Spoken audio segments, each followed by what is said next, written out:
महाराष्ट्र में बरसात से हालत बुरी है। महाराष्ट्र के रायगढ़ में लैंडस्लाइड की वजह से 22 लोगों की जान जा चुकी है। रेस्क्यू रिलीफ की तमाम वहां पर कोशिशें हुई, लेकिन मलबे में आशंका है कि अब भी कुछ लोग दबे हो सकते हैं। मायानगरी मुंबई में हमेशा की तरह पानी भरा हुआ है।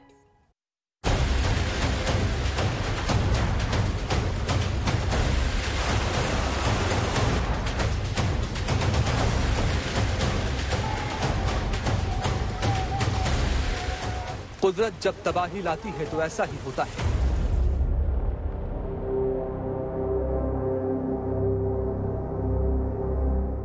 पहले इंसानों ने पहाड़ खोदे, अब कुदरत पहाड़ पर इंसानों की कब्र खोद रही है।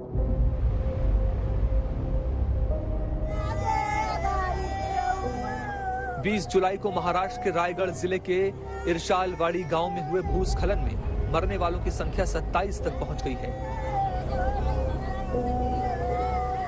बारिश के कारण बीच में काम रोकने के बाद एक बार फिर से एनडीआरएफ ने खोज और बचाव अभियान शुरू कर दिया है।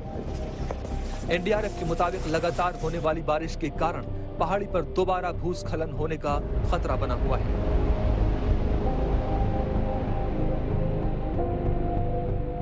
अभी तक जो है कि एनडीआरएफ के पर्सपेक्टिव की बात करूं तो हमने करीब 26 बॉडीज रिकवर की हैं। और अगर आप देखेंगे चूँकि फुटहिल में था उनका पूरा गांव, तो अगर बीच का थोड़ा इलाका छोड़ दें तो लैंडस्लाइड बहुत ही ह्यूज स्केल पर हुआ है।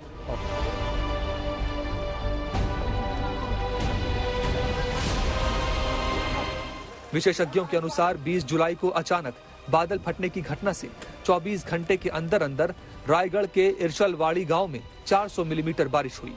इतना ज्यादा पानी पहाड़ी संभाल नहीं पाई और नीचे बसे गांव पर भरभरा कर गिर पड़ी। क्या माहौल है अभी? कितने लोग अभी तक दबे हो गए आपको लगता है? उधर मैक्सिमम टोटल 45 घर थे मिनिमम, तो उसमें से 5 ही घर बचे हैं और 40 घर है वो जो मिट्टी के नीचे आया है उसमें से। तो उसमें से 26 तक आदमी निकाला है, डेड बॉडी निकाला है। और जो बचा है कम से कम 80-90 तक मिनिमम बचा रहेगा। उसके लोकल के हिसाब से बताए थे वो लोग कि 45 घर में जितना 100 से ऊपर थे टोटल आदमी रहने वाले थे। तो बाकी स्कूल में जाने वाले थे, वो बच्चे नाइट में किधर गए थे, वो लोग बच गए। बाकी का वो पूरा मलबा के नीचे ही बैठे हैं पूरा लोग। ऊपर से बारिश चल रहा है प्लस स्लिपरी सरफेस है, कहाँ पे मिट्टी आ रहा है कहाँ पे पत्थर है, तो बारिश भी बीच में आता है, हवा भी बहुत तेज रहता है। तो उसी कारण बहुत मतलब ऊपर जाने के लिए सोच सोच के जाना पड़ता है। या तो काठी लेके जाना है या तो 2-2 करके साथ में जाना है।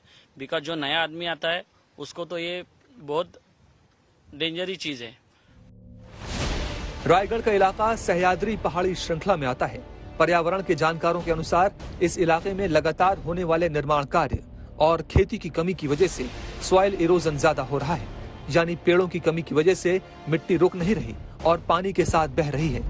ये वो इलाका है जहां खुदाई और खनन का काम भी चलता है, जिसकी वजह से पहाड़ पर से पेड़ हटाए जाते हैं। जब भी तेज बारिश होती है भूस्खलन की घटना होती है। नेट कनेक्ट फाउंडेशन के अनुसार निर्माण कार्य के लिए किए जाने वाले ब्लास्ट पहाड़ी की मिट्टी को कमजोर बना देते हैं, जिससे भूस्खलन का खतरा बढ़ जाता है। आईएमडी पुणे के वैज्ञानिकों के अनुसार अगर इस पहाड़ी पर 6 से 8 दिन तक लगातार बारिश हो जाए तो ये पूरी पहाड़ी नीचे बैठ जाएगी। ये पहली बार नहीं है कि वेस्टर्न घाट पर इस तरह का कोई हादसा हुआ है। 2014 में पुणे के मालिन गांव में भूस्खलन में 151 लोगों की मौत हुई थी। 2021 में रायगढ़ के ही तालिये गांव में लैंडस्लाइड में 84 लोगों की जान गई थी। पिछले 17 सालों में रायगढ़ में भूस्खलन में 302 लोग मारे जा चुके हैं। पर्यावरण से जुड़ी संस्थाएं लगातार नवी मुंबई, रायगढ़, ठाणे, उरण जैसे इलाके में खनन कार्यों को रोकने की मांग करती रहती हैं। ये वही इलाका है जहां पर नवी मुंबई अंतर्राष्ट्रीय हवाई अड्डे का भी काम चल रहा है। महाराष्ट्र के दूसरे इलाकों का आपको हाल दिखाते हैं।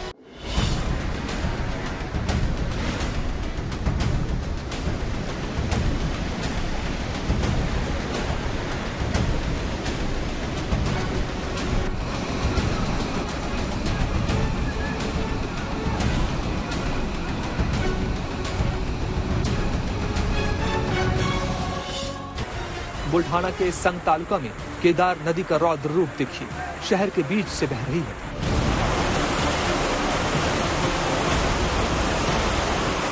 ये महाराष्ट्र के अकोला का मंजर है। लगता है जैसे पूरा शहर डूबा हुआ है। लोगों को पानी के बीच से चलकर जाना पड़ रहा है। मुंबई में भारी बारिश के चलते अंधेरी, कुर्ला, घाटकोपर, चेंबूर और कुछ दूसरे निचले इलाकों में जल भराव हो गया। इसके चलते बेस्ट ने 12 से अधिक मार्गों पर बसों को डाइवर्ट कर दिया। यही माया नगरी मुंबई की सच्चाई है। हमेशा की ही तरह जरा सी बारिश हुई नहीं कि अंग्रेजों के जमाने का ड्रेनेज सिस्टम फेल हो जाता है। मौसम वैज्ञानिकों के अनुसार मुंबई में जुलाई के अंत तक बारिश रहने के आसार हैं, क्योंकि बंगाल की खाड़ी में 24-25 जुलाई को एक और लो प्रेशर एरिया बन रहा है। मुंबई शहर में अब तक 1140 mm औसतन बारिश दर्ज की गई है।